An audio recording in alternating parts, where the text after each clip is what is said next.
Bendecidos con toda bendición.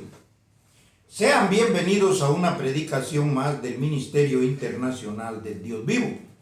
El conocimiento de las cosas del Espíritu. El conocimiento de lo que Dios había prometido que enviaría como parte de la promesa que le había hecho a Abraham. Así que nosotros hemos venido conociendo cómo fue que comenzó la relación de Dios con la humanidad. Comienza con una promesa. Una promesa que se cumple con la venida de Jesús de Nazaret. Entonces, cuando viene el cumplimiento de la promesa, aparece el sumo sacerdote según el orden de Melquisedec. Nosotros ya sabemos que la historia, antes de que viniera Jesús de Nazaret, tenían unas prácticas judaicas, donde le hacían cultos a Dios, donde estaba el atrio, el lugar santo y el lugar santísimo. Entonces, el atrio era una parte del tabernáculo. El lugar santo era la segunda parte y la tercera parte era el lugar santísimo. Eso nosotros ya lo conocemos, ya lo sabemos.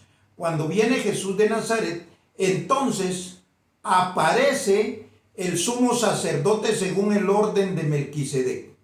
¿Cuál era el orden de Melquisedec? Que no apareció como herencia, que no apareció ligado a ninguna relación humana, sino que apareció como apareció Melquisedec, que no tenía padre, ni madre, ni principio de días, ni fin de vida. Entonces este sumo sacerdote aparece de una manera espiritual.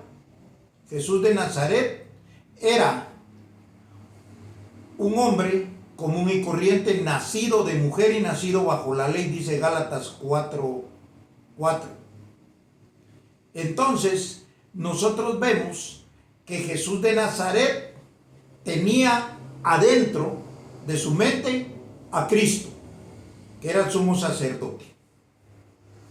Cuando Jesús de Nazaret en obediencia hace el último sacrificio, entonces llega a la presencia de Dios, porque Él con ese sacrificio dio su sangre, dio su vida. O sea que aquellas prácticas se mataba un cordero, y un cordero que se le sacaba la sangre y daba su vida, obviamente como lo habían matado. Entonces Jesús era el cordero que quita el pecado del mundo. Los demás corderos no quitaban el pecado. Jesús era el cordero que quitaba el pecado del mundo y lo quitó. Entonces ahora nosotros sabemos cómo y de qué manera Jesús de Nazaret entra a la presencia de Dios, y entonces es que puede llevar a los demás a la presencia de Dios también. Eso es lo que nosotros vamos a ver. Entonces, el conocimiento de la verdad nos enseña cómo es que nosotros estuvimos en ignorancia. Estar en ignorancia es estar haciendo unas prácticas que nunca nos van a llevar a Dios. Por eso los sacerdotes de hoy en día, esos que cargan sotana, esos son una figura barata de aquello que se hacía antes de que viniera Jesús de Nazaret, que lo hacían los levitas. Entonces, nosotros ahora vemos que Jesús de Nazaret fue el último sacerdote de esos sacerdotes y el primero y único según el orden de Melquisedec, porque ese sacrificio era único, uno y para siempre, no había más.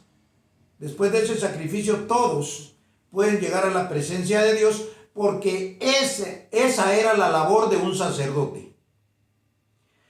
Entonces comienza Pablo a dar unas enseñanzas, que es la gracia, y ahí va el camino hasta que llegamos nosotros al Padre. Cuando llegamos al Padre es porque somos hijos de Dios.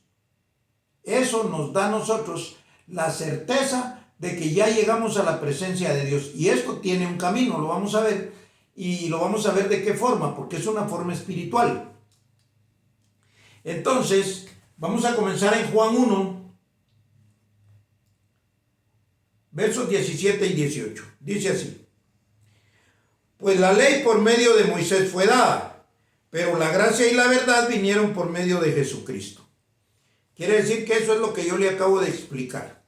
La ley la dio Moisés y ahí habían sacerdotes y hacían prácticas judías, cultos para llevar a la gente a la presencia de Dios, pero nadie podía llegar a la presencia de Dios.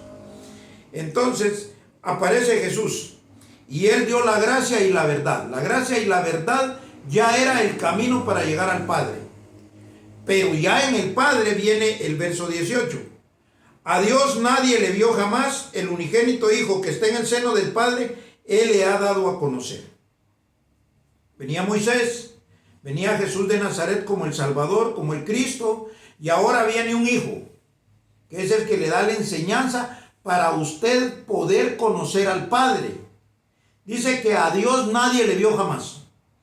Pero cuando usted conoce al Padre, entonces lo comienza a ver con los ojos no físicos, no los ojos carnales. Estos ojos que un día van a llegar a un sepulcro y se los van a comer los gusanos, y ahí termina esos ojos carnales, materiales, físicos. Los ojos del Espíritu son por medio de un entendimiento. O sea que usted lo va a ver, pero no con estos ojos, sino lo va a ver por medio del entendimiento. Entonces voy a repetir el versículo. Dice así: a Dios nadie le vio jamás. El unigénito Hijo que está en el seno del Padre, Él le ha dado a conocer. Cuando usted conoce al Padre, es que lo ve. ¿Cómo lo conoce? A través de un entendimiento. Entiende esta doctrina que aquí se está predicando. Y lo más importante, que no solo la entiende, la cree. Y entonces ya tiene usted un beneficio que nunca antes nadie le puede decir cómo es, porque nadie lo había experimentado. Lo comienza a experimentar usted. Una cosa grandiosa es estar uno en la presencia de Dios, sabiendo que Dios es su Padre, que Dios está con usted. No tiene usted temores, porque su mente cambia. Usted se pregunta, ¿y cómo es eso? Nadie se lo va a decir cómo es. Usted lo tiene que experimentar, lo tiene que sentir si usted es hijo de Dios. Entonces, ya vimos que el Hijo que está en el seno del Padre, Él le ha dado a conocer. A Dios nadie le vio jamás, porque todos lo querían ver con los ojos físicos. Y se pintaron unas figuras. Hay un viejito con pelo blanco, con barba, pelo largo, y hay otro más joven con pelo negro, y ese es el Hijo, y aparece una paloma ahí que es el Espíritu Santo. Cuando usted conoce la verdad, se da cuenta que esa es una gran mentira. Jesús lo dijo: conoceréis la verdad y la verdad os hará libres. O sea que la verdad no se conocía. Lo que nosotros teníamos como enseñanza era una verdad que cuando aparece lo que es verdadero de parte de Dios, esta verdad se vuelve mentira automáticamente cuando los ojos de su entendimiento son alumbrados. Vamos a ver si esto es cierto. Vamos a ir rápidamente a Juan 14.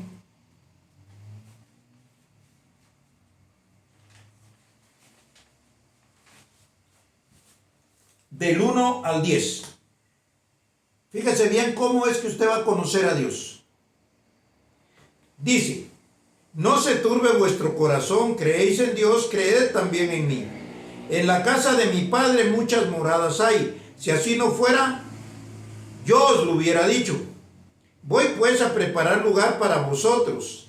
Y si me fuere y os prepararé el lugar, vendré otra vez y os tomaré a mí mismo, para que donde yo estoy, vosotros también estéis. Oiga bien, Él va a un lugar a prepararlo, y donde Él esté, también lo va a llevar. Eso no es ningún lugar que usted va a poder ver con los ojos carnales, con los ojos físicos, con los ojos materiales. Esto es a través de un conocimiento que tiene un entendimiento. Entonces dice, hablando Jesús: y sabéis a dónde voy, y sabéis el camino. Le dijo Tomás: Señor, no sabemos a dónde vas, ¿cómo pues podemos saber el camino? Jesús sí sabía que ellos conocían el camino, pero no lo podían ver con los ojos físicos. Había que verlo con los ojos del Espíritu. Hoy usted está viendo cuál es ese camino. Ese camino es la enseñanza de Jesús de Nazaret, porque esa enseñanza era un camino para llegar al Padre. La predicación de Jesús, la predicación de Pablo, la predicación de José Luis de Jesús y la predicación de hoy en día para que usted esté en la presencia del Padre. Ahí se acaba el camino. Pero no es un camino físico, es un camino a través de enseñanzas. Entonces dice, Jesús le dijo, yo soy el camino y la verdad y la vida, y nadie viene al Padre sino por mí. Jesús era el camino, la verdad y la vida. ¿Qué había en Jesús? El conocimiento. Jesús tenía el conocimiento del camino, tenía el conocimiento de la verdad y tenía el conocimiento de la vida. Y la comenzó a dar. En la gracia comienza a aparecer la vida. Ya en la transformación, en la resurrección de los muertos, entonces usted ve al Padre, porque sabe cómo es el Padre, está con Él, porque es por medio de un conocimiento. Vamos a seguir leyendo. Si me conocieseis, oiga bien, también a mi Padre conocerías, y desde ahora le conocéis y le habéis visto. Ellos tenían presente al Padre porque allá adentro había una enseñanza, una doctrina que ellos no podían ver. ¿Qué era lo que miraban? El cuerpo físico de Jesús de Nazaret. Pero adentro había un Padre que no podían ver. Allá dice, a Dios nadie le vio jamás, pero Dios estaba dentro de Jesús. Lo va a ver en los siguientes versos.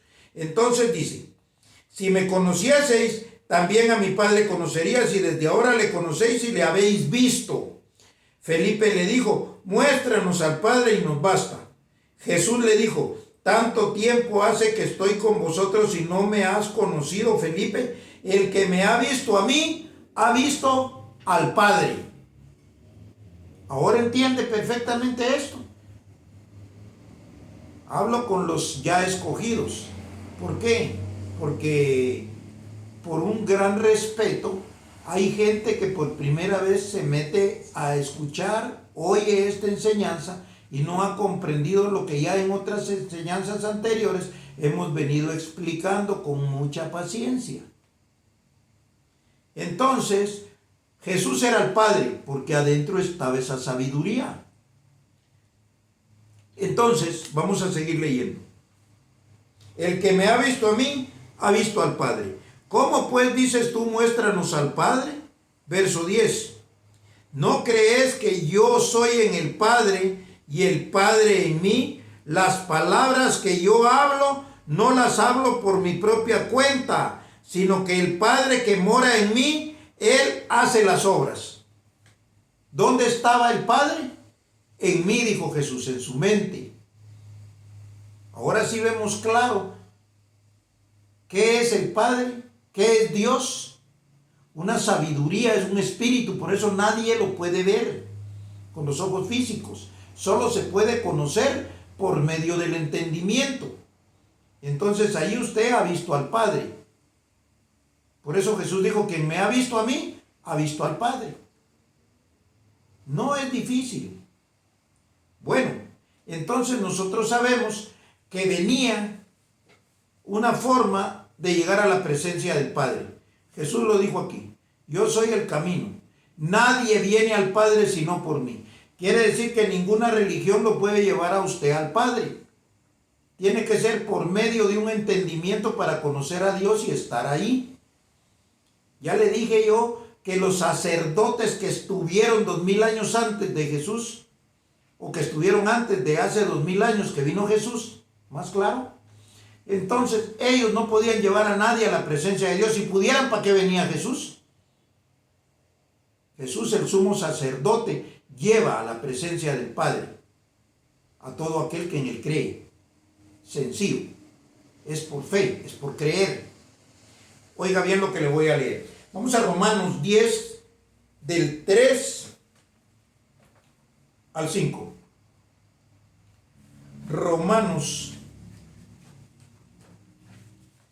10 del 3 al 5. Dice así: ya Pablo predicando la gracia, ya no está predicando a los judíos, ya está predicando un beneficio de aquel que resucitó de los muertos. Entonces enseña así: porque ignorando la justicia de Dios venía por medio de creer en la muerte de Jesús. Porque ignorando la justicia de Dios y procurando establecer la suya propia, no se han sujetado a la justicia de Dios, hablando de los judíos. Verso 4. Porque el fin de la ley es Cristo, para justicia a todo aquel que cree. Fíjese pues, cuando dice aquí que el fin de la ley es Cristo, porque al morir Cristo, la ley termina automáticamente, porque ya no hay que hacer nada para llegar a la presencia de Dios por medio de actos físicos. Ahora usted puede llegar a Dios solo por creer que Jesús lo llevó ahí, lo mete ahí donde Él está. Dice que quiere que usted esté también. Lo vimos allá, lo leímos, perdón, porque como no se puede ver con los ojos físicos, lo leímos allá. Entonces quiere decir que ahí nos dice claramente que Jesús es el único que puede llevar a la gente al Padre. Nadie viene al Padre sino por mí. Yo soy el camino, la verdad y la vida. Está bien claro. La ley se acaba porque no servía, no funcionó. Y esa es la repetición que le digo yo que hacen las religiones. La católica teniendo todos esos sacerdotes haciendo cosas que no sirven. Lo digo con autoridad porque entiendo esto que estoy leyendo. Entonces repito, porque el fin de la ley es Cristo para justicia a todo aquel que cree. Porque de la justicia que es por la ley, Moisés escribe así: el hombre que haga estas cosas vivirá por ellas. Pero no se justifica. Vive en esa práctica todo el tiempo, luchando por llegar y nunca, si no es por Cristo, no llega.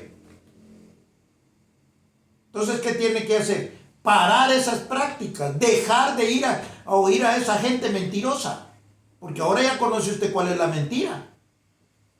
Bueno, seguimos.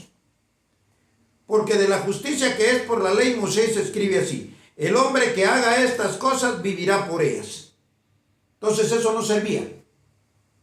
El fin de la ley es Cristo para todo aquel que cree. Y se acabó.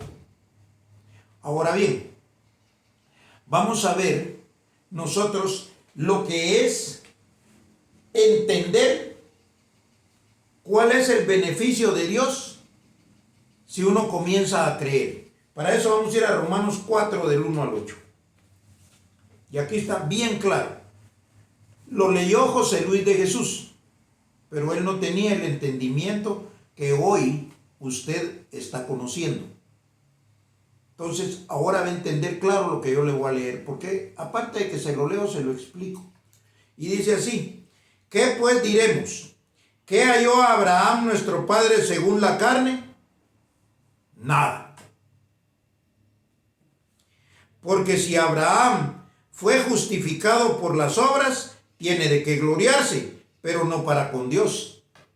Así dice aquí el verso 2 del capítulo 4 del libro a los Romanos. Porque no era por la ley ni por los actos que existían, porque ¿para qué venía Cristo entonces? Porque ¿qué dice la Escritura?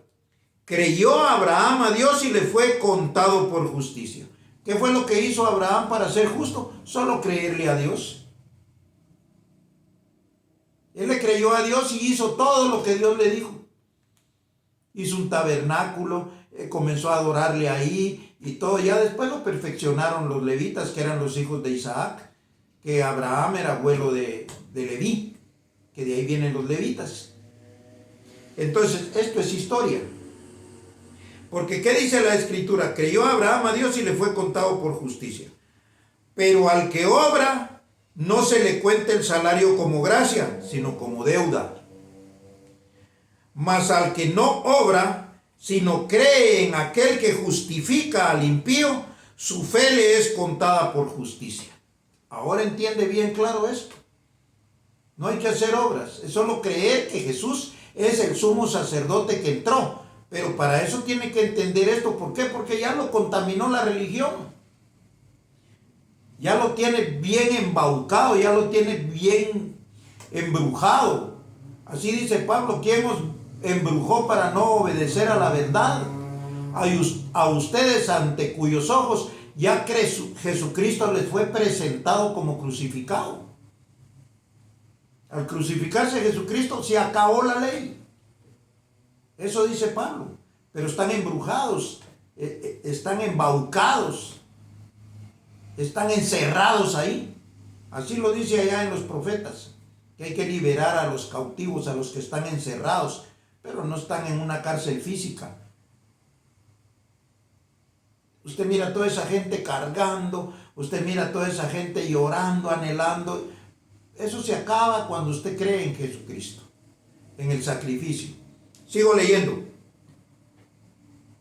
Como también habla de la bienaventuranza del hombre. Oiga bien, como también David habla de la bienaventuranza del hombre. Son los salmos, pero con un entendimiento. A quien Dios atribuye justicia sin obras.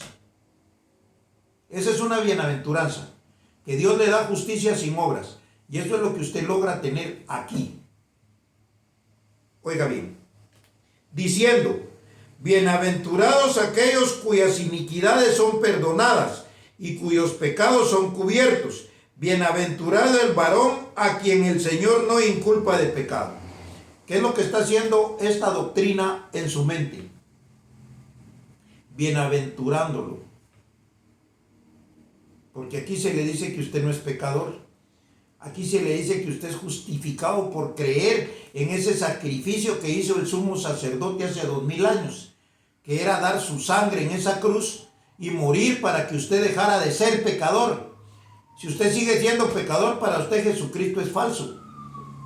Pero si usted cree, entiende que no tiene pecado y comienza a vivir como un hombre libre de pecado, no participando de todo eso que no sirve para nada, entonces Dios comienza a tener una relación directa con usted, porque es la bienaventuranza que tuvo David, que tuvieron muchos que han creído en Dios. Pero no por obras, sino por una justicia de haber creído. Entonces, dice, ¿es pues esta bienaventuranza solamente para los de la circuncisión? Hablando de judíos. No, también para los que no son judíos, porque creer no tiene nada que ver con una práctica de Moisés, porque Jesucristo no venía solo para los judíos. Él dijo, tengo ovejas de otro redil, las cuales también debo traer. Entonces, eso significa que los gentiles van a la presencia de Dios. Pero si no lo saben, no lo entienden, porque no había venido la revelación final, que es esta que usted está oyendo por medio de mi persona. Tráteme o dígame como quiera, pero yo no encuentro otra forma de poderlo explicar. Si usted no lo oye de esta boca, no lo va a oír de ninguna otra parte. Entonces dice, ¿es pues esta bienaventuranza solamente para los de la circuncisión o también para los de la incircuncisión? Porque decimos que a Abraham le fue contada la fe por justicia. ¿Cómo pues le fue contada, estando en la circuncisión o estando en la incircuncisión? No es la circuncisión, sino en la incircuncisión. Quiere decir que no es volviéndose judío, no, es por creer. Entonces estamos viendo ese beneficio grande que usted tiene al oír estas palabras, porque si las cree, claro, ¿quién no va a decir que yo estoy hablando unos disparates, unas locuras, unas grandes mentiras? Está escrito, yo solo le estoy dando entendimiento, yo no le he sacado nada de donde no existe. Esto es real, aquí lo estoy leyendo de una forma correcta, con la misma Biblia que le vendieron la religión. Yo no, me cuesta. Esta es tercera vez y se lo voy a repetir cada vez que lo enseñe. Le digo yo, apache ahí donde hay una manita donde oyó esta enseñanza, cree que ha hecho caso. No sé quién le enseñó a ser tan rebelde, sino la religión. No sé quién le enseñó a ser tan incrédulo, sino la religión. O sea que la religión es la responsable, la culpable de toda la desgracia mundial que existe. Porque eso sí lo ven, eso sí se quejan. Todo está mal, todo está subiendo, ¿a dónde vamos a parar? El clima, el sol, de todo es una quejadanza. Pero quiere creer, ¿no? Aquí el mismo David lo dijo, bienaventurado aquel que cree sin haber hecho obras, a quien Dios justifica sin que le presente una obra. Y aquí es donde usted no presenta obras, usted aquí no hace nada, pero tal vez porque es muy fácil, le cuesta creer que es cierto. Vamos a terminar rápidamente y vamos a ir a Romanos 4, 9 y 10. Dice así: ¿es pues esta bienaventuranza solamente para los de la circuncisión o también para los de la incircuncisión? Porque decimos que a Abraham le fue contada la fe por justicia. ¿Cómo pues le fue contada? Oiga bien, ¿cómo pues le fue contada? ¿Estando en la circuncisión o en la incircuncisión? No en la circuncisión, sino en la incircuncisión. Entonces, estar en la presencia de Dios, óigame bien, es muy fácil. Estar en la presencia de Dios es creer en el sacrificio de Jesucristo. Y estar en la presencia de Dios es solo tener el entendimiento correcto de las cosas que están escritas. Yo siempre he agarrado la Biblia como fundamento para esta predicación.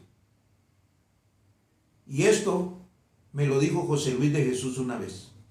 Y yo se lo dije, se lo voy a repetir exactamente como se lo dije. Yo a usted no lo puedo ver como un apóstol. Yo no sabía por qué. Y él me dijo, no importa. Una cosa sí te digo, nunca te apartes de lo que está escrito. Y él me dijo muchas cosas que me han servido para tener una forma clara de poder enseñar las cosas. O sea, él me guió. Yo no sabía que iba a tener esta revelación. Hay una persona que tiene un conocimiento bastante claro y bastante extenso de esto, que hasta mandó a una persona que me dijo, lo que Dios te tiene preparado es más grande que ser obispo, que ser todo eso, lo que hoy se está moviendo en el ministerio Creciendo en Gracia. Y le soy honesto y sincero, no le creí. Pero hoy se lo digo. Así pues, ha terminado una enseñanza más del Ministerio Internacional del Dios Vivo y nos despedimos como siempre. Bendecidos con toda bendición.